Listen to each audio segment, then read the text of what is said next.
Te damos la bienvenida a Audiosofía, donde ilustra su oído.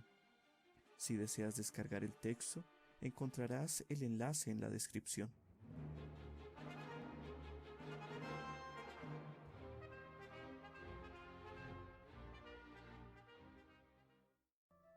Jean-Jacques Rousseau, Discurso sobre las ciencias y las artes.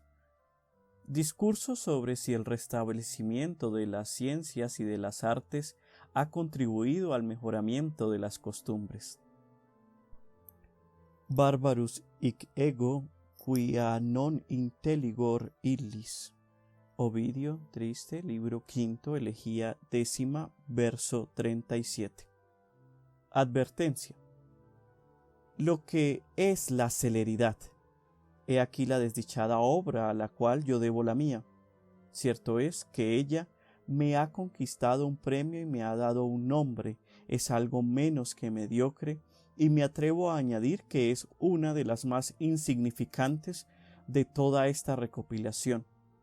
¿Qué cúmulo de miserias no habría evitado el autor si este primer escrito no hubiese sido recibido, sino como él merecía hacerlo?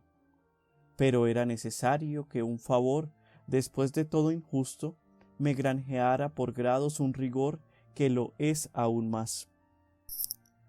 Prefacio.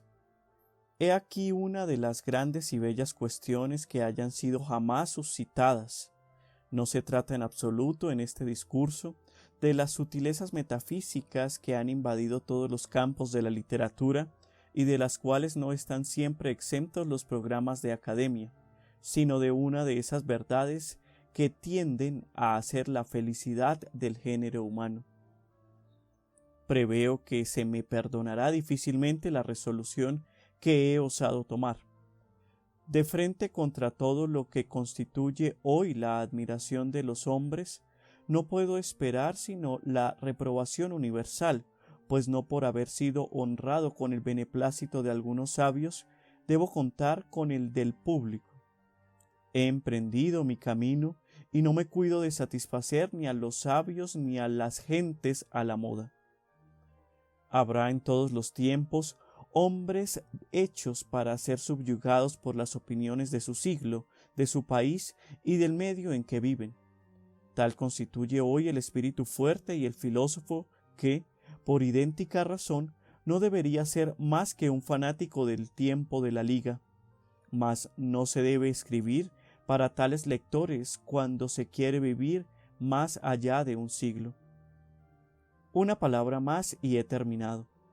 Contando poco con el honroso premio que se me ha concedido después de su envío, he refundido y aumentado este discurso hasta el punto de hacer de él, en cierta manera, una obra distinta.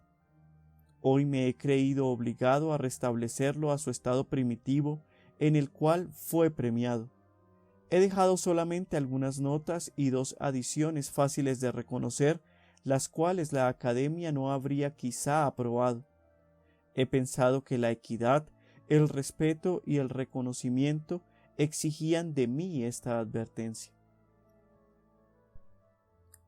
Discurso de Cipimur Specie Recti. El establecimiento de las ciencias y de las artes ha contribuido a modificar o a corromper las costumbres. He allí lo que se trata de examinar. ¿Qué partido debo yo tomar en esta cuestión? El que conviene, señores, a un hombre honrado que nada sabe, pero que no por ello se estima menos. Será difícil, lo siento, adaptar lo que tengo que decir al tribunal al cual compareceré. ¿Cómo osar condenar las ciencias ante una de las sociedades más sabias de Europa? Ensalzar la ignorancia en una célebre academia y conciliar el desprecio por el estudio con el respeto por los verdaderos sabios? He visto estas contrariedades y no me han en lo absoluto desanimado. No es la ciencia la que yo injurio, me he dicho, es la virtud que defiendo ante los hombres virtuosos. La probidad es aún más querida a las personas de bien que la erudición a los doctos. ¿Qué tengo pues que temer? las lumbreras de la asamblea que me escucha? Lo confieso, pero solo en lo que concierne a la elaboración del discurso y no en cuanto al sentimiento del orador. Los soberanos justos no han vacilado jamás en condenarse ellos mismos en las discusiones dudosas, y la posición más ventajosa en buen derecho es tener que defenderse contra una parte íntegra e ilustrada, juez de su propia causa. A esta causa que me anima se une otra que me decide, es la de que después de haber sostenido, según mi inteligencia, el partido de la verdad, cualquiera que sea el éxito, él constituye una recompensa que no puede faltarme, la encontraré siempre en el fondo de mi corazón. Primera parte. Qué grande y hermoso espectáculo es ver al hombre salir de la nada por sus propios esfuerzos, disipar por medio de las luces de su razón las tinieblas en las cuales la naturaleza lo tenía envuelto, elevarse por encima de sí mismo, lanzarse con las alas del espíritu hasta las regiones celestes, recorrer a pasos de gigante, cual el sol, la vasta extensión del universo, y lo que es aún más grande y difícil, reencontrarse en sí para estudiar y conocer su naturaleza, sus deberes y su fin. Todas estas maravillas se han renovado en pocas generaciones. Europa había vuelto a caer en la barbarie de las primeras edades. Los pueblos de esta parte del mundo, hoy tan ilustrada, vivían hace algunos siglos en un estado peor que el de la ignorancia. No sé qué jerga científica más despreciable aún que la ignorancia había usurpado el nombre del saber y oponía a su restablecimiento un obstáculo casi invencible. Era preciso una revolución para conducir de nuevo a los hombres por el camino del sentido común, y ella vino al fin del lado que menos se habría esperado. La caída del trono de Constantino llevó a Italia los despojos de la antigua Grecia. Francia se enriqueció a su vez con estos preciosos restos. Bien pronto las ciencias siguieron a las letras. Al arte de escribir unióse el arte de pensar, graduación que parece extraña y que no es tal vez sino muy natural, y se comenzó a sentir la principal ventaja del comercio de las musas, la de hacer a los hombres más sociables, inspirándoles el deseo de agradarse los unos a los otros por medio de obras dignas de aprobación mutua. El espíritu, como el cuerpo, tiene sus necesidades. Estas son los fundamentos de la sociedad, aquellas establecen el placer y la satisfacción. Mientras que el gobierno y las leyes proveen a la seguridad y al bienestar de los hombres, las ciencias, las letras y las artes menos despóticas y quizás más poderosas, extienden guirnaldas de flores sobre las cadenas de hierro con que están cargados, ahogan en ellos el sentimiento de esa libertad original para la cual parecían haber nacido, les hacen amar su esclavitud y forman de ellos lo que se llama pueblo civilizado. La necesidad elevó los tronos, las ciencias y las artes los han consolidado. Potencias de la tierra, amad los talentos y proteged a los que los cultivan. Pueblos civilizados, cultivadlos. Felices esclavos, vosotros les debéis el gusto delicado y fino de que os jactáis, esa dulzura de carácter y esa urbanidad en las maneras que hacen entre vosotros las relaciones tan afables y fáciles, en una palabra, las apariencias de todas las virtudes sin tener ninguna. Por esta clase de cortesanía, tanto más amable cuanto menos se exhibe, se distinguieron en otro tiempo Atenas y Roma, en los días tan ensalzados de su magnificencia y de su esplendor. Por ella, sin duda, nuestro siglo y nuestra nación sobrepujarán a todos los tiempos y a todos los pueblos. Un tono filosófico, sin pedantería, maneras naturales pero agradables, igualmente distantes de la rusticidad tudesca y de la pantomima ultramontana. He allí los frutos del gusto adquirido por medio de buenos estudios y perfeccionado en el trato del mundo. Qué dulce sería la vida entre nosotros si el aspecto exterior fuese siempre la imagen de las disposiciones del corazón, si la decadencia fuese la virtud, si nuestras máximas nos sirviesen de regla, si la verdadera filosofía fuese inseparable del título del filósofo. Mas tantas cualidades vense muy raramente reunidas, y la virtud no anda con tan grande pompa. La riqueza en la compostura puede anunciar un hombre opulento y su elegancia un hombre de gusto. El hombre sano y fuerte se reconoce por otras señales. Es bajo el rústico vestido del obrero y no bajo el oropel de un cortesano que se encontrará la fuerza y el vigor del cuerpo. La ostentación no es menos extraña a la virtud, que es la fuerza y el vigor del alma. El hombre de bien es un atleta al que le gusta combatir desnudo, despreciando todos esos viles ornamentos que impedirían el uso de sus fuerzas, y la mayoría de los cuales no han sido inventados sino para ocultar alguna deformidad. Antes que el arte hubiese pulido nuestras maneras y nuestras pasiones, adquirido un lenguaje afectado, nuestras costumbres eran rústicas pero naturales, y la diferencia de procedimientos revelaba a primera vista la de los caracteres. La naturaleza humana, en el fondo, no era mejor, pero los hombres encontraban su seguridad en la facilidad de conocerse recíprocamente, y esta ventaja, cuyo valor no conocemos ya, los alejaba de muchos vicios. Hoy que indagaciones más sutiles y un gusto más exquisito han reducido el arte de agradar a principios, reina en nosotros una vil y engañosa uniformidad, de tal suerte que parece que todos los espíritus han sido vaciados en el mismo molde. Sin cesar la urbanidad exige, el decoro ordena. Sin cesar se sigue el uso, jamás el propio ingenio. No se osa aparecer lo que se es, y en esta sujeción o embarazo perpetuo, los hombres que forman ese rebaño que se llama sociedad, colocados en las mismas circunstancias, harían todos idénticas cosas si motivos más poderosos no se lo impidieran. No se sabrá nunca de manera cierta con quién tiene uno que habérselas. Será preciso, pues, para conocer al amigo, esperar las grandes ocasiones, es decir, esperar hasta cuando ya no sea tiempo, pues que para tales ocasiones es para cuando debía ser esencial su conocimiento. ¿Qué cortejo de vicios no acarreará consigo esta incertidumbre? No más amistades sinceras, no más estimación real, no más confianza. Las sospechas, el recelo, los temores, la frialdad, la reserva, el odio, la traición, se esconderán siempre bajo ese velo uniforme y pérfido de cortesanía, bajo esa urbanidad tan alabada que debemos a las luces de nuestro siglo. No se profanará más con juramentos el nombre del Creador, pero se le insultará con blasfemias sin que nuestros escrúpulos oídos se sientan ofendidos. No se ensalzará más el propio mérito, pero se rebajará el de los otros. No se ultrajará groseramente al enemigo, pero se le culminará con habilidad. Los odios nacionales se extinguirán, mas ello será juntamente con el amor patrio.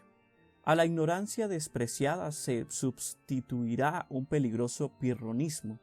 Habrá excesos proscritos, vicios vituperados, pero habrá otros que se les vestirá con el ropaje de la virtud y será preciso tenerlos o afectar tenerlos.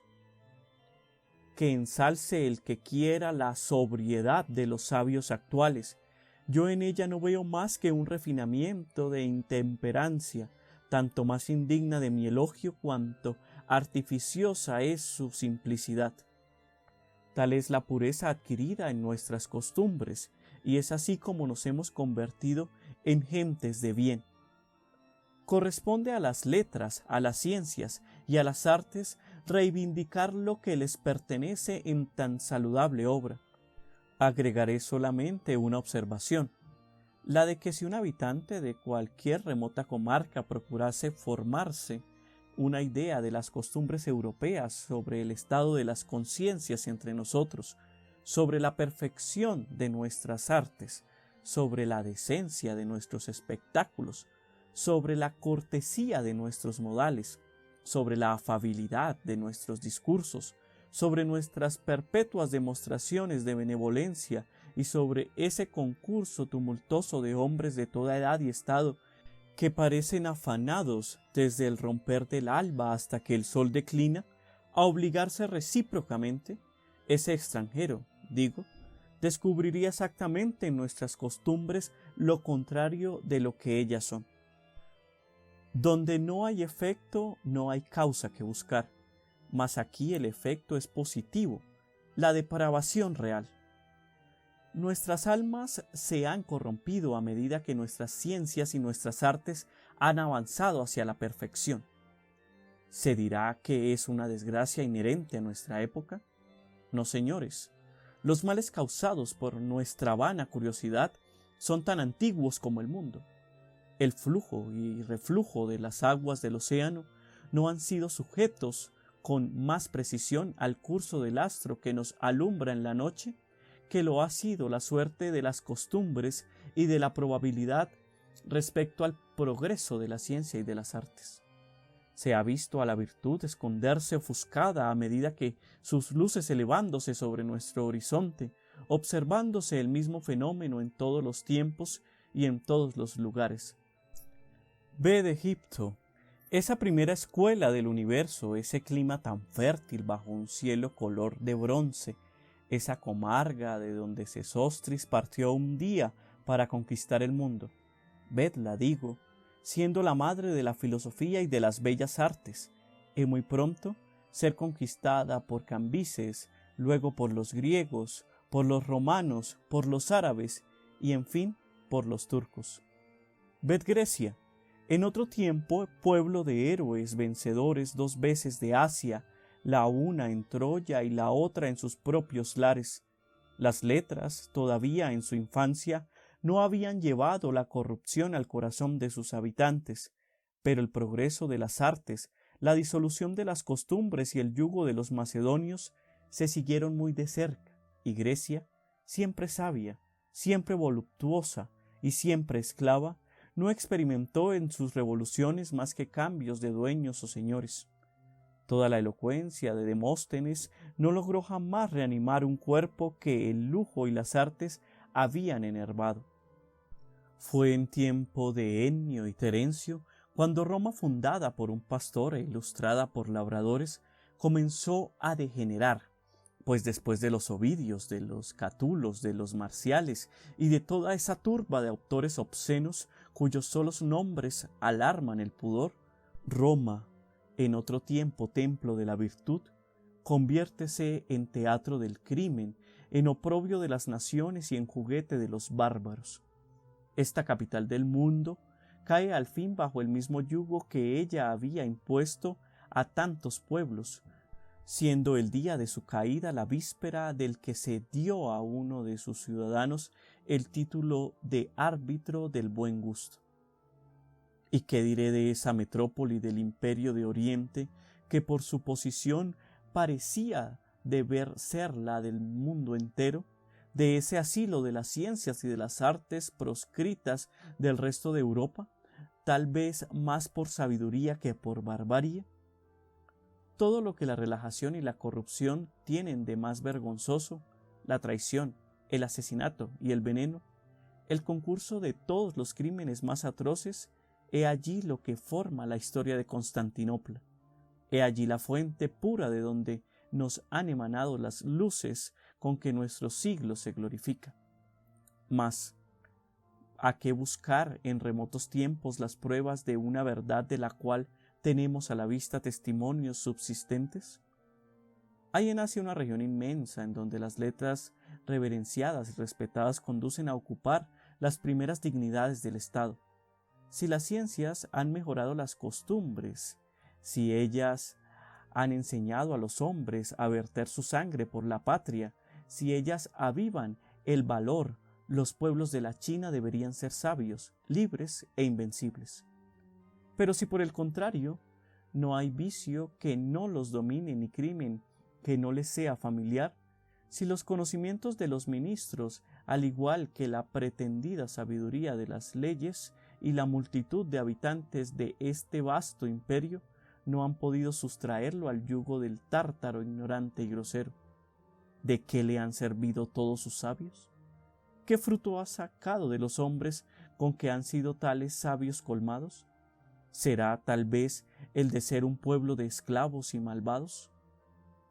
Opongamos a estos cuadros el de las costumbres de un reducido número de pueblos que, preservados de ese contagio de conocimientos vanos, han labrado su propia felicidad por sus virtudes y dado el ejemplo a otras naciones.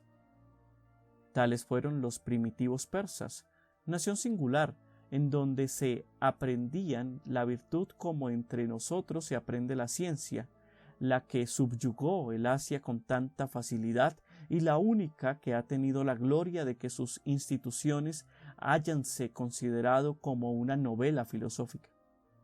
Tales fueron los escitas, de quienes se nos ha dejado tan magníficos elogios, tales los germanos, de quienes una pluma cansada de trazar los crímenes y negruras de un pueblo instruido, opulento y voluptuoso, se consolaba pintando su simplicidad, su inocencia y sus virtudes. Tal que la misma Roma, en sus tiempos de pobreza e ignorancia, y tal en fin se ha mostrado hasta hoy esa rústica nación tan ensalzada por su valor que la adversidad no ha podido destruir y por su fidelidad que el ejemplo no ha podido corromper. Y no ha sido por estupidez que éstos han preferido otros ejercicios a los del espíritu. Ellos no ignoraban que en otras regiones hombres ociosos pasaban su vida disputando sobre el bien, sobre el vicio y sobre la virtud, y que orgullosos pensadores tributábanse a sí mismos los más grandes elogios, confundiendo a los otros pueblos bajo el despreciable nombre de bárbaros, mas han considerado sus costumbres y aprendido a desdeñar sus doctrinas. ¿Olvidaré acaso que fue en el seno mismo de Grecia en donde se vio surgir esa ciudad tan célebre por su feliz ignorancia cuanto por la sabiduría de sus leyes, república de semidioses más bien que de hombres, tanto así nos parecían sus virtudes superiores a la humanidad? Oh Esparta, oprobio eterno de una vana doctrina.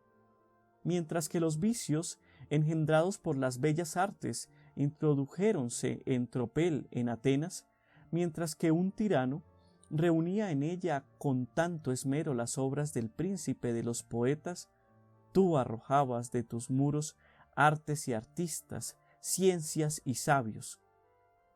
Los acontecimientos establecieron la siguiente diferencia. Atenas convirtióse en morada de la cortesanía y del buen gusto. Fue el país de los oradores y de los filósofos. La elegancia de los edificios correspondía a la del lenguaje. Se veía allí por doquiera el mármol y el lienzo animados por las manos de los maestros más hábiles, y fue de allí de donde salieron esas obras sorprendentes, ejemplos a todas las edades corrompidas. El espectáculo de Lacedemonia es menos brillante. Allí, decían los otros pueblos, nacen los hombres virtuosos y el ambiente mismo del país parece inspirar la virtud. De esos habitantes, solo nos queda el recuerdo de sus heroicas acciones, mas tales monumentos valdrían, por ventura, menos para nosotros que los mármoles curiosos que nos ha legado Atenas. Algunos sabios, es decir, han resistido el impulso de la corriente general y han escapado de caer en el vicio, transportándose a la serena región de las musas. Mas oigamos el juicio que el primero y más infortunado de entre ellos hace de los sabios y artistas de su tiempo. He examinado, dice, a los poetas y los conceptúo como gentes cuyo talento se impone a ellos mismos y a los demás, que se las dan de sabios, que se les tiene por tales y que no son nada en absoluto. De los poetas, continúa Sócrates, he pasado a los artistas. Nadie desconocía más que yo las artes. Ninguno estaba más convencido de que los artistas poseían bellísimos secretos. Sin embargo, he observado que su condición no es mejor que la de los poetas y que, tanto los unos como los otros, están en caso análogo, porque los más débiles, los que descuellan en su profesión, considéranse como los hombres más sabios. Esta presunción ha oscurecido, de hecho, a mis ojos su saber, de tal suerte que, haciendo las veces de un oráculo y preguntándome a mí mismo qué preferiría ser, si lo que soy o lo que ellos son, si saber que ellos han aprendido o saber que no sé nada, me he contestado a mí y a Dios: quiero permanecer siendo lo que soy. No conocemos ni los sofistas, ni los poetas, ni los oradores, ni yo, lo que es verdad, lo que es el bien, lo que es la belleza, mas hay entre nosotros esta diferencia, que aunque estas gentes no saben nada, todos creen saber algo, mientras que yo, si no sé nada, al menos no lo dudo, de suerte que toda esta superioridad de sabiduría que me ha sido acordada por el oráculo se reduce solamente a que estoy bien convencido de que ignoro lo que no sé. He allí pues el más sabio de los hombres, a juicio de los dioses, y el más erudito de los atenienses en el sentir de la Grecia entera, Sócrates, haciendo el elogio de la ignorancia. ¿Creeráse acaso que si resucitase entre nosotros, nuestros sabios y nuestros artistas lo harían cambiar de opinión? No, señores, este hombre justo continuaría despreciando nuestras fútiles ciencias. No sería él el que ayudaría a aumentar esa multitud de libros con que nos inundan de todas partes, dejando, como lo ha hecho, por todo precepto a sus discípulos y a nuestros nietos el ejemplo y la memoria de su virtud. Es así como es bello instruir a los hombres. Sócrates había comenzado en Atenas y el viejo Catón continuó en Roma, rebelándose violentamente contra esos griegos artificiosos y sutiles que seducían la virtud y debilitaban el valor de sus conciudadanos, pero las ciencias, las artes y la dialéctica prevalecieron aún. Roma se llenó de filósofos y oradores, se descuidó la disciplina militar, se despreció la agricultura, se aceptaron sectas y se olvidó la patria. A los nombres sagrados de libertad, desinterés y obediencia a las leyes se sucedieron los nombres de Epicuro, de Zenón, de Arcesilao. Desde que los sabios han comenzado a aparecer entre nosotros, decían sus propios filósofos, las gentes de bien se han eclipsado. Hasta entonces los romanos habíanse contentado con practicar la virtud. Todo lo perdieron cuando comenzaron a estudiar. Oh Fabricio, ¿qué habrías pensado si por desgracia, vuelto a la vida, hubieses contemplado la suntuosidad de esa Roma salvada por vuestro brazo y a la que vuestro nombre respetable había ilustrado más que todas sus conquistas? Dios mío, habrías dicho: ¿qué se ha hecho de esas chozas y esos hogares rústicos, moradas antes de la moderación y de la virtud? ¿Qué funesto esplendor ha sucedido a la simplicidad romana? ¿Qué es ese lenguaje extraño? ¿Qué esas maneras afeminadas? ¿Qué significan esas estatuas, esos cuadros, esos edificios? Insensatos, ¿qué habéis hecho? Vosotros, dueños y señores de las naciones, os habéis convertido en esclavos de esos mismos pueblos frívolos que habéis conquistado. Os gobiernan retóricos y habéis regado con vuestra sangre Grecia y Asia solo para enriquecer a arquitectos, pintores, estatuarios e histriones. Los despojos de Cartago son el botín de un flautista. Romanos, apresuraos a derribar esos anfiteatros, romped esos mármoles, quemad esos cuadros, expulsad esos esclavos que os subyugan y cuyas funestas artes os corrompen. Que otros pueblos se ilustren con vanos conocimientos. El único talento digno de Roma es el de conquistar el mundo e implantar en él el reinado de la virtud. Cuando Cineas juzgó nuestro Senado como una asamblea de reyes, no lo deslumbró ni una pompa vana ni una elegancia afectada, ni tampoco escuchó esta frívola elocuencia, estudio y encanto de hombres fútiles. ¿Qué vio entonces Cineas de majestuoso entre nosotros? Oh ciudadanos, Contempló un espectáculo que no presentarán jamás ni vuestras riquezas ni todas vuestras artes, el espectáculo más bello que se haya jamás admirado bajo el astro rey. La asamblea de 200 hombres virtuosos, dignos de dominar a Roma y de gobernar la tierra. Mas salvemos la distancia de tiempos y lugares y veamos lo que ha pasado en nuestras comarcas ante nuestros propios ojos, o más bien, evitemos pinturas odiosas que herirían nuestra delicadeza y ahorrémonos la pena de repetir las mismas cosas bajo nombres diferentes. No ha sido en vano que he evocado los manes de Fabricio y que he puesto en labios de ese grande hombre lo que no hubiera podido poner en boca de Luis XII o de Enrique IV.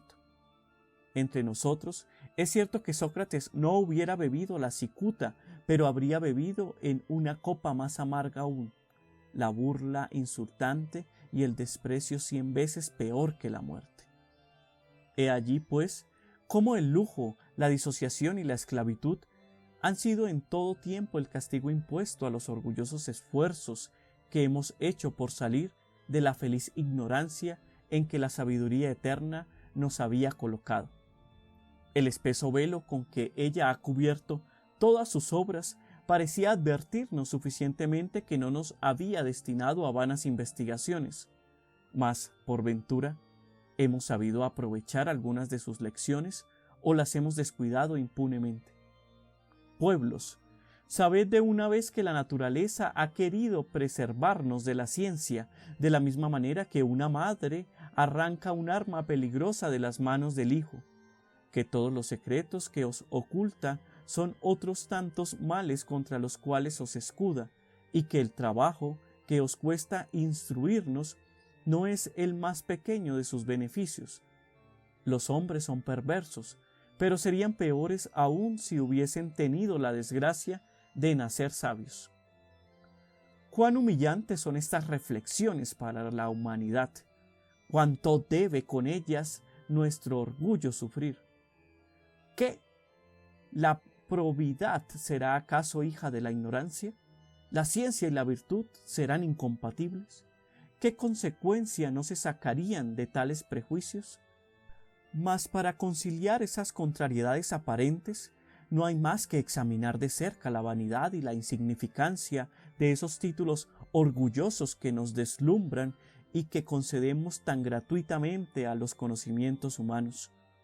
Consideremos, pues, las ciencias y las artes en sí mismas, veamos el resultado de su progreso y no vacilemos más en convenir con todo aquello en que nuestros argumentos se encuentren de acuerdo con las inducciones históricas. Segunda parte. Según una antigua tradición pasada de Egipto a Grecia, un dios enemigo de la tranquilidad de los hombres fue el inventor de las ciencias. ¿Qué opinión debían tener de ellas los mismos egipcios cuya tierra fue su cuna? Ellos veían de cerca las fuentes de que les habían dado la vida. En efecto, ya sea que se consulten los anales del mundo o que se recurra a crónicas inciertas, por medio de investigaciones filosóficas, no podrá encontrarse a los conocimientos humanos un origen que responda a la idea que de ellos se ha querido formar. La astronomía nació de la superstición, la elocuencia de la ambición, del odio, de la lisonja, de la mentira, la geometría de la avaricia, la física de una vana curiosidad. Todas, aun la moral misma, fue hija del orgullo humano. Las ciencias y las artes han sido, pues, engendradas por nuestros vicios. De sus ventajas o conveniencias dudaríamos menos si hubiesen, por el contrario, sido el fruto de nuestras virtudes. El propósito o fin les ha dado vida, demuestra muy a las claras la imperfección de su origen. ¿De qué nos servirían las artes sin el lujo que las sustenta? Sin la injusticia de los hombres, ¿cuál sería el objeto de la jurisprudencia? ¿Qué sería de la historia si no hubiese ni tiranos, ni guerras, ni conspiradores? ¿Qué valdría, en una palabra, pasar la vida en estériles contemplaciones si cada cual consultando los deberes del hombre y las necesidades de la naturaleza, dedicase su tiempo solo a servir a la patria, a los desgraciados, a los amigos? ¿Hemos sido acaso creados para morir atados a los bordes del abismo donde la verdad se ha ocultado?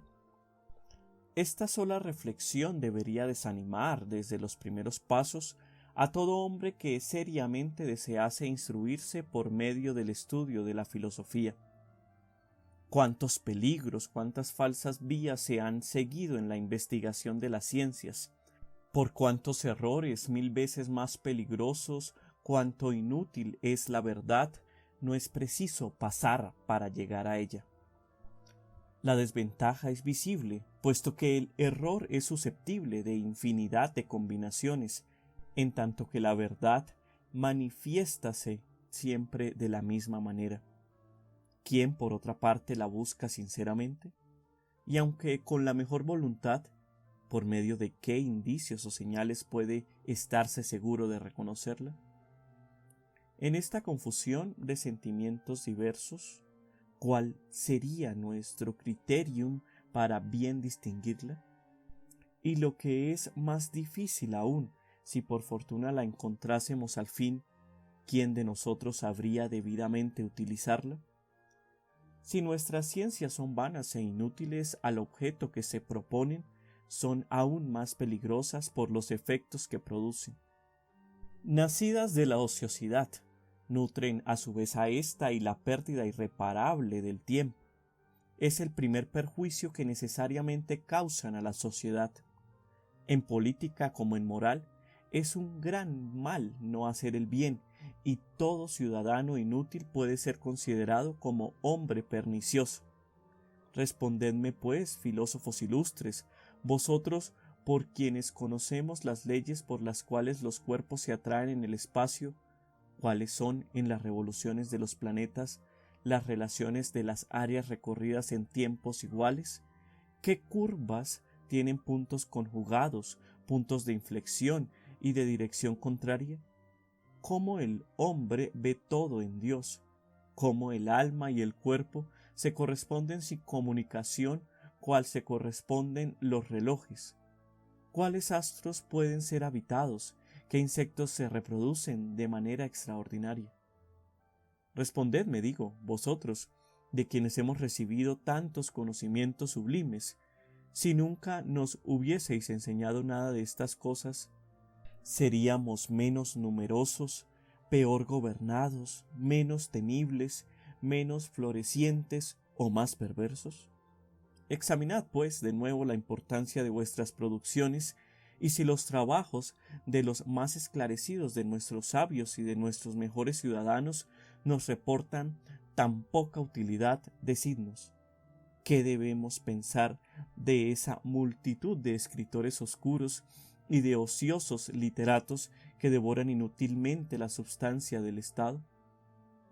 ¿Qué digo ociosos? Pluguiese a Dios que lo fuesen en efecto. Las costumbres serían más sanas y la sociedad más pacífica. Pero estos orgullosos y frívolos declamadores van por todas partes armados de sus funestas paradojas, socavando los cimientos de la fe, debilitando la virtud y sonriendo desdeñosamente al escuchar las antiguas palabras de patria y religión. Consagran su talento y su filosofía a destruir y a envilecer todo lo que hay de más sagrado en los hombres.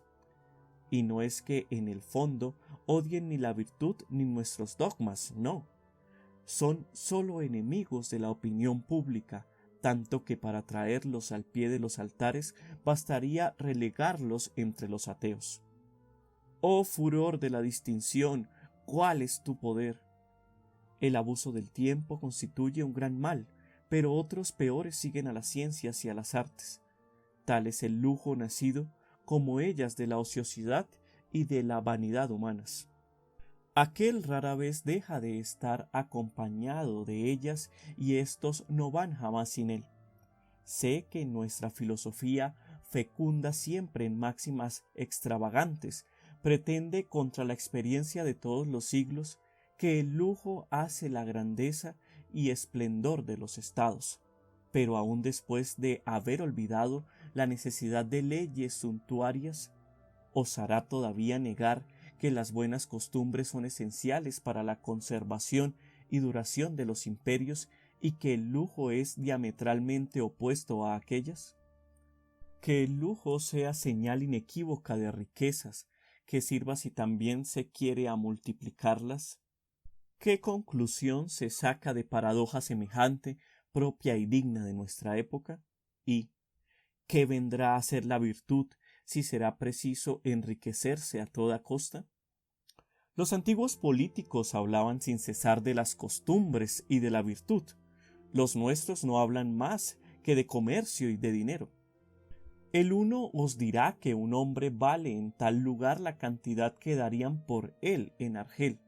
Siguiendo este cálculo, encontrará países en donde un hombre no valga nada y otros en donde valga menos que nada. Evalúan los hombres cómo se evalúa el ganado. Según ellos, un hombre no representa al Estado más que lo que gasta en él. De suerte que un sibarita valdría bien por 30 lacedemonios. Pero que se diga cuál de esas dos repúblicas, la de Esparta o la de Síbaris, fue subyugada por un puñado de campesinos y cuál hizo temblar el Asia.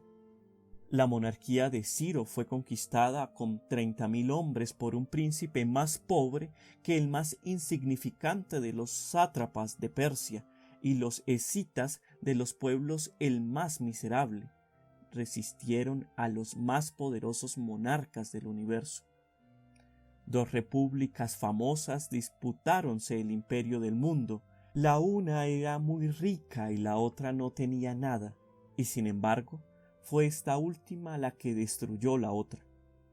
El imperio romano, a su vez, después de haber absorbido todas las riquezas del universo, fue la presa de gentes que no sabían siquiera lo que eran. Los francos conquistaron los galos y los sajones Inglaterra, sin otros tesoros que su bravura y su pobreza. Una cuadrilla de montañeses cuya sola avidez se reducía a poseer unas cuantas pieles de carnero, después de haber domado la fiereza austríaca, destruyó la opulenta y temible casa de Borgoña que hacía temblar los potentados de Europa. En fin, toda la potencia y sabiduría del heredero de Carlos V, sostenidas con todos los tesoros de las Indias, estrelláronse contra un puñado de pescadores de arenques. Que se dignen nuestros políticos suspender sus cálculos, que reflexionen sobre estos ejemplos y que sepan que todo se adquiere con el dinero excepto costumbres y ciudadanos. ¿De qué se trata, pues, precisamente en esta cuestión de lujo? De saber qué les reporta más a los imperios, si tener una existencia brillante y momentánea o una virtuosa y duradera. Digo brillante más, ¿cuál es su esplendor? El gusto por el Fausto no se asocia en las almas con el de la honradez. No es posible que espíritus degradados por una multitud de trabajos y cuidados fútiles se eleven jamás a nada grande, y aun cuando tuviesen la fuerza, les faltaría el valor. Todo artista desea ser aplaudido. Los elogios de sus contemporáneos constituyen la parte más preciosa de su recompensa. Mas, ¿qué hará para obtenerlos si tiene la desgracia de haber nacido en un pueblo en una época en la cual los sabios a la moda han puesto a una juventud frívola en estado de dar el ejemplo, en donde los hombres han sacrificado su gusto a los tiranos de su libertad, en donde uno de los sexos, no atreviéndose a aprobar lo que es adecuado a la pusilanimidad del otro, deja sucumbir obras maestras de poesía dramática y rechaza prodigios de armonía? ¿Qué hará, señores? Hará descender su genio al nivel de su siglo y dará a la luz con mayor gusto obras comunes que admiren durante su vida, maravilla que no admirarán sino mucho tiempo después de su muerte. Decidnos, célebre Argüé, ¿Cuántas veces habéis sacrificado bellezas varoniles y fuertes a nuestra falsa delicadeza, y cuántas el espíritu de galantería, tan fértil en pequeñeces, os ha proporcionado grandes? Es así como la disolución de las costumbres, consecuencia necesaria del lujo, arrastra a su vez a la corrupción del gusto. Que si por casualidad, entre los hombres extraordinarios por su talento, se encuentra uno que tenga firmeza de alma y que rehúse postrarse ante el genio de su siglo y de envilecerse por medio de producciones pueriles, desgraciado de él, morirá en la indigencia y en el olvido. Cuánto desearía que fuese un pronóstico el que hago y no la voz de la experiencia. Carlos, Pedro, ha llegado el momento en que ese pincel destinado a aumentar la majestad de nuestros templos con imágenes sublimes y santas caiga de vuestras manos, o que se prostituya embelleciendo con pinturas lascivas los cuadros de un vis a vis. Y tú, rival de Praxíteles y de Fidias, tú, cuyo cincel hubieran empleado los antiguos para hacerse dioses capaces de excusar a nuestros ojos su idolatría, inimitable Pigale, tu mano tendrá que resolverse a enlucir el vientre de un mago o tendrá que permanecer inactiva. No se puede reflexionar sobre las costumbres sin recordar con placer la imagen de la simplicidad de los primeros tiempos. Es una hermosa costa adornada sólo por las manos de la naturaleza, hacia la cual se vuelven sin cesar los ojos y de donde se siente pesar el alejarse. Cuando los hombres inocentes y virtuosos gustábales tener a los dioses por testigos de sus acciones, habitaban juntos las mismas chozas, mas muy en breve, convertidos en malvados, cansáronse de tan incómodos espectadores y los relegaron a templos magníficos, de donde al fin los arrojaron para instalarse ellos mismos, o al menos se dieron a la tarea de construir edificios que no se distinguían en nada de los templos consagrados a los dioses. Lo que sobrevino entonces fue el colmo de la depravación, pues los vicios jamás fueron llevados tan lejos como cuando se les vio, por decirlo así, sustentados a la entrada de los palacios de los grandes, sobre columnas de mármol y grabados sobre capiteles corintios. A medida que las comodidades de la vida se multiplican, que las artes se perfeccionan y que el lujo se extiende, el verdadero valor se enerva y las virtudes militares se desvanecen, siendo todo esto la obra de las ciencias y de las artes que se ejercen a la sombra del gabinete. Cuando los godos asolaron Grecia, todas las bibliotecas salváronse de ser quemadas porque uno de ellos aconsejó que era preciso y conveniente dejar al enemigo todo aquello que tendiese a distraerlos del ejercicio militar y a divertirlos con ocupaciones inútiles y sedentarias. Carlos VIII se vio dueño de la Toscana y del reino de Nápoles sin haber casi hecho uso de la espada, y toda su corte atribuyó esta felicidad inesperada a que los príncipes y la nobleza de Italia se divertían más procurando hacerse ingeniosos y sabios que en ejercitarse para ser vigorosos y guerreros. En efecto, dice el hombre de recto juicio que cita estos dos rasgos: todos los ejemplos nos enseñan que en esta policía marcial y en todas aquellas semejantes, el estudio de las ciencias tiende más bien a corromper y a afeminar el valor que a sustentarlo y a aguijonearlo. Los romanos han confesado que la virtud militar fue extinguiéndose entre ellos a medida que comenzaron a conocerse en cuadros, en grabados, en vasos de plata y a medida que cultivaron las bellas artes.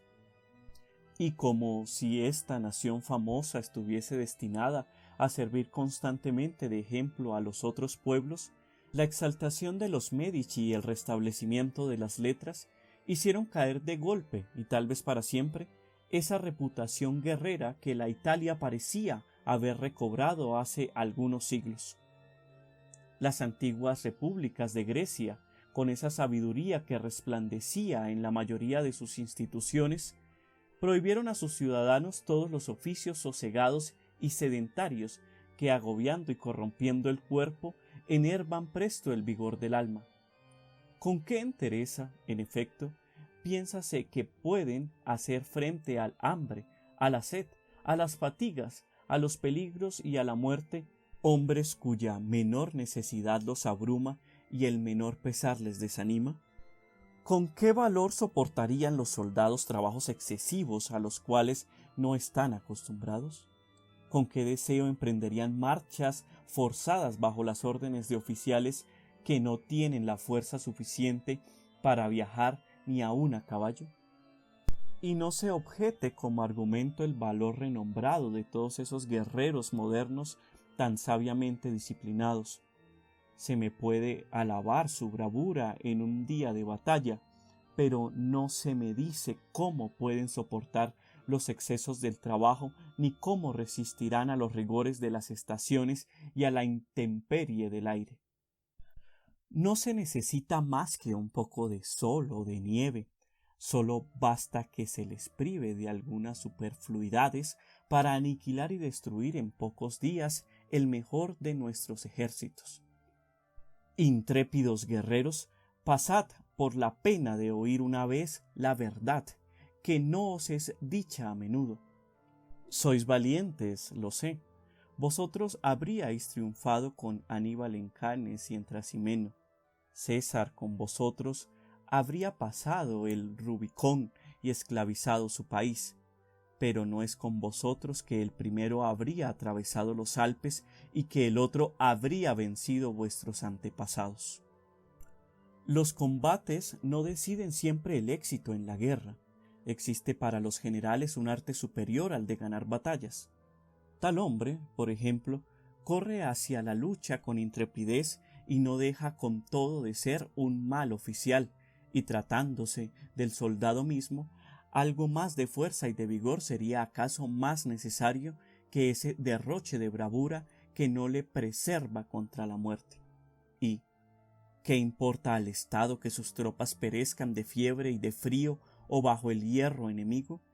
Si el cultivo de las ciencias es un obstáculo a las cualidades guerreras, lo es aún más a las cualidades morales, pues que desde nuestros primeros años una educación insensata embellece nuestro espíritu y corrompe nuestro juicio. Veo por todas partes inmensos establecimientos en donde se educa a la juventud mediante muchos gastos para enseñarle todo, excepto sus deberes. Vuestros hijos ignorarán su propio idioma, pero os hablarán de otros que no están en uso en ninguna parte. Sabrán componer versos que apenas podrán comprender. Sin saber distinguir el error de la verdad, poseerán el arte de desfigurarlos a los ojos de los demás con argumentos especiales. Pero esas palabras de magnanimidad, de equidad, de temperancia, de humanidad, de valor, no sabrán lo que significan. El dulce nombre de patria no herirá jamás sus oídos, y si oyen hablar de Dios, será no por temor sino por miedo. Me gustaría lo mismo, decía un sabio, que mi discípulo hubiese pasado el tiempo en un juego de pelota, pues al menos habría ejercitado su cuerpo y estaría en ello ágil. Sé que es preciso darles ocupación a los niños y que la ociosidad es para ellos el peligro que más debe temerse. ¿Qué es preciso entonces que aprendan? He ahí ciertamente un bello tema. Que aprendan lo que deben hacer cuando sean hombres y no lo que deben olvidar. Nuestros jardines están adornados con estatuas y nuestras galerías con cuadros. ¿Qué pensáis vosotros que representan esas obras maestras del arte expuestas a la admiración pública? ¿Acaso los defensores de la patria o esos hombres superiores aun que la han engrandecido con sus virtudes? No, son imágenes de todos los extravíos del corazón y de la razón, sacados cuidadosamente de la antigua mitología y presentados cuidadosamente a la curiosidad de nuestros hijos, sin duda con el fin de que tengan ante sus ojos modelos de malas acciones antes de que sepan siquiera leer. ¿De dónde nacen todos esos abusos, sino es de la desigualdad funesta introducida entre los hombres por la distinción del talento y el envilecimiento de las virtudes? He allí el efecto más evidente de todos nuestros estudios y la más peligrosa de todas sus consecuencias. No se busca hoy la probidad en el hombre, sino el talento, ni un libro por útil, sino por bien escrito. Prodíganse recompensas al talento, en tanto que la virtud permanece sin honores. Concédense premios 1000 por los bellos discursos, ninguno por las buenas acciones.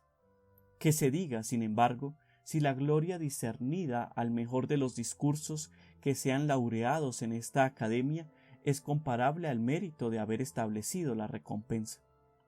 El sabio no corre tras la fortuna, mas no es insensible a la gloria, y cuando la ve tan mal distribuida, su virtud, que un poco de emulación habría animado y hecho útil a la sociedad, languidece y extínguese en la miseria y en el olvido. He allí lo que a la larga debe producir en todas partes la preferencia de talentos agradables a los útiles, y lo que la experiencia ha suficientemente comprobado desde la renovación de las ciencias y de las artes. Tenemos físicos, geómetras, químicos, astrónomos, poetas, músicos, pintores, pero no tenemos ciudadanos, o si acaso nos quedan aún dispersados por nuestros abandonados campos, perecen allí indigentes y despreciados. Tal es el estado a que son reducidos, tales los sentimientos que obtienen los que les dan el pan y la leche a nuestros hijos. Yo lo confieso, sin embargo, el mal no es tan grande como habría podido serlo. La previsión eterna, al colocar al lado de diversas plantas nocivas, simples, saludables, y en la substancia de muchos animales dañinos, el remedio a sus heridas, ha enseñado a los soberanos, que son sus ministros, a imitar su sabiduría.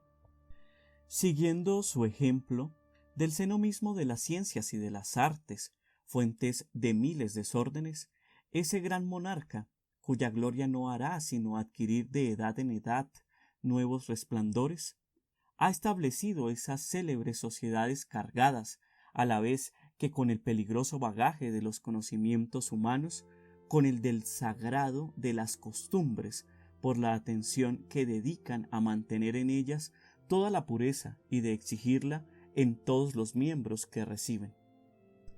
Estas sabias instituciones, consolidadas por su augusto sucesor e imitadas por todos los reyes de Europa, servirán al menos de freno a los hombres de letras que, aspirando todos al honor de ser admitidos en las academias, se vigilarán a sí mismos y tratarán de hacerse dignos de ello por medio de obras útiles y de costumbres irreprochables.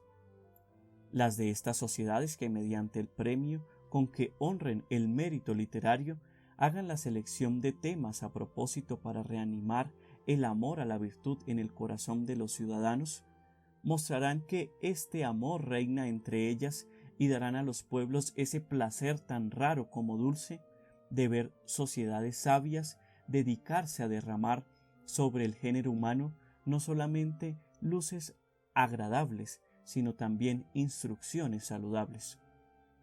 Y no se me haga una objeción que no constituye para mí sino una nueva prueba. Tantos cuidados solo demuestran y mucho la necesidad de tenerlos, pues no se buscan remedios a males que no existen. ¿Por qué deben éstos tener aún a causa de su insuficiencia el carácter de remedios ordinarios? Tantos establecimientos construidos al gusto de los sabios no tienen otro objeto que hacer más fácil la imposición de las ciencias y de inclinar los espíritus a su cultura. Parece, por las precauciones que toman, que hubiera demasiados labradores y que se teme carecer de filósofos. No quiero arriesgarme a hacer aquí una comparación entre la agricultura y la filosofía. No la tolerarían y en consecuencia preguntaré solamente: ¿qué es la filosofía? ¿Qué contienen los escritos de los filósofos más conocidos? ¿Cuáles son las lecciones de esos amigos de la sabiduría? Al oírlos no les tomaría por una turba de charlatanes gritando cada uno por su lado en una plaza pública: «Venid a mí, yo soy el único veraz». El uno pretende que no existe el cuerpo y que todo es una imaginación, el otro que no hay otra substancia que la materia, ni otro Dios que el mundo. Este afirma que no hay ni virtudes ni viciosos, y que el bien y el mal no son sino quimeras, aquel que los hombres son lobos y que pueden devorarse sin ningún escrúpulo de conciencia. Oh grandes filósofos, ¿por qué no reserváis para vuestros amigos y vuestros hijos esas lecciones provechosas? Recibiríais muy pronto el premio y no temeríamos nosotros encontrar en los nuestros alguno de vuestros sectarios. He allí los hombres maravillosos que han merecido durante su vida la estimación de sus contemporáneos y a quienes les ha reservado la inmortalidad después de su muerte. He allí las sabias máximas que hemos recibido de ellos y que nosotros transmitimos de edad en edad a nuestros descendientes. El paganismo entregado a todos los desvíos de la razón humana ha dejado a la posteridad nada que pueda compararse a los vergonzosos monumentos que le ha asegurado la imprenta bajo el reinado del Evangelio.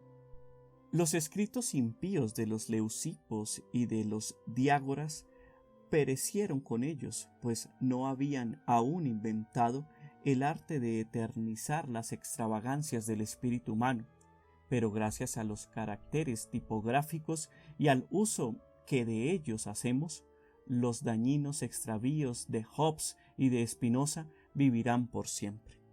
Y célebres escritos, de los cuales la ignorancia y rusticidad de nuestros padres no habían sido capaces acompañar a la morada de nuestros descendientes, esas obras más peligrosas aún, de donde se exhala la corrupción de las costumbres de nuestro siglo, y transmitid juntos a los siglos venideros la historia fiel del progreso y de las ventajas de nuestras ciencias y de nuestras artes.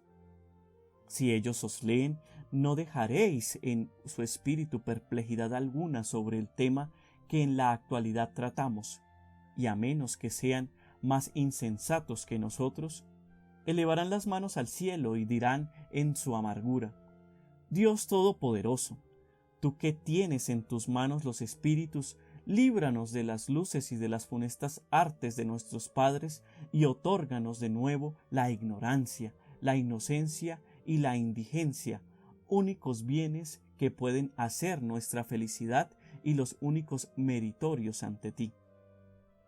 Si el progreso de las ciencias y de las artes no ha añadido nada a nuestra verdadera felicidad, si él ha corrompido nuestras costumbres y la corrupción de las costumbres ha llegado hasta herir la pureza del gusto, ¿qué pensaremos de esa turba de autores elementales que han alejado del templo de las musas las dificultades que defendían su acceso y que la naturaleza había allí esparcido como una prueba a las aptitudes de los que ambicionaban saber?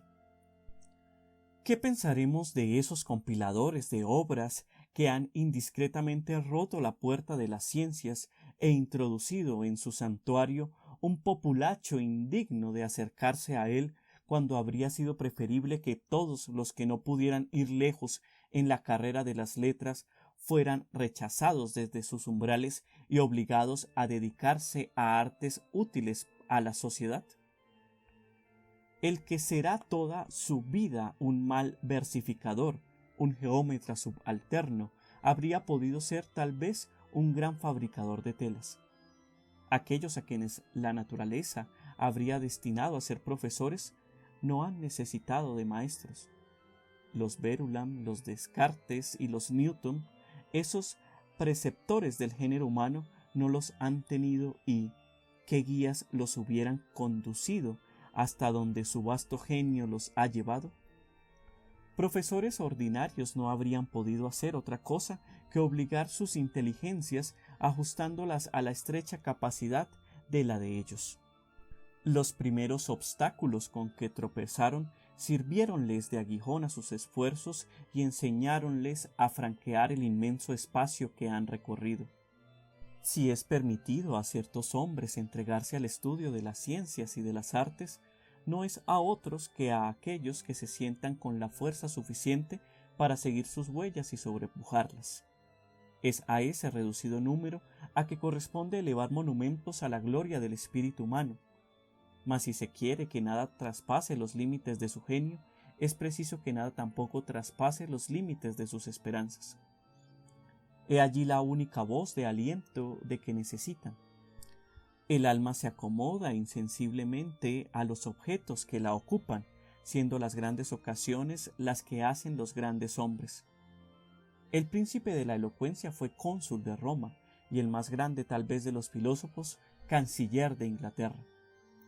Puede creerse que si el uno no hubiese ocupado más que un asiento en alguna universidad y el otro no hubiese obtenido otra cosa que una módica pensión de academia, puede creerse, digo, que sus obras no revelasen sus estados. Que los reyes no rehúsen pues admitir en sus consejos los hombres capaces de aconsejarlos bien, que renuncien a ese antiguo prejuicio inventado por el orgullo de los grandes de que el arte de conducir los pueblos es más difícil que el de ilustrarlos, como si fuese más fácil obligarlos a hacer el bien voluntariamente que constreñirlos por la fuerza. Que los verdaderos sabios encuentren en el curso de su vida honorables asilos que obtengan allí la sola recompensa digna de ellos, la de contribuir por su fama al bienestar de los pueblos a quienes han enseñado la sabiduría.